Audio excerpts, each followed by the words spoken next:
tem curso de EAIA sempre tem desenvolvimento. Por tem cambio por tem necessidade para esse cambio no pressuposto, quizás tem melhor entrada, então aqui não requerir cambio de pressuposto que botar assim basicamente na dois momentos. Nós temos voorjaarsnota, primeiro supletório, o primeiro cambio de pressuposto 2025 e também nós temos najaarsnota, caminha com mais na final de ano, botar assim certo agosto. Isso aí é de dois supletórios que agora aqui está em processo de ser tratado em parlamento. Nós vamos preparar isso aqui e ela vai CAFT, ela vai Raad van Advies, ela é o Conselho no Governo a preparar e contesta na riba o Conselho de Raad van Advies. Essa aqui chega ao parlamento, se não te equivocar, ayer.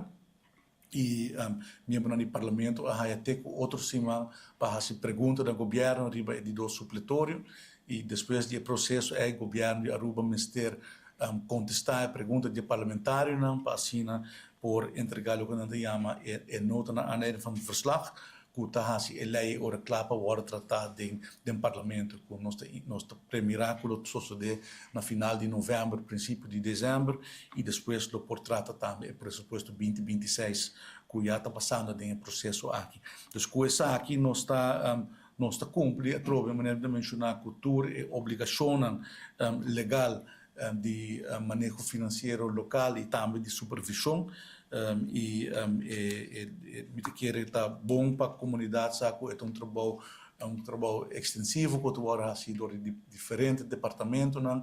Pero me está convencido e sabe está demonstrar que para começar a Aruba está indo em uma boa direção, a economia está drive bom, entrada não está sólido e a gasto não está bom de controle e o país Aruba está cumprir cultura e obrigação não e norma não e está riba nossa hora na conclusão que o manejo financeiro está riba de forma responsável.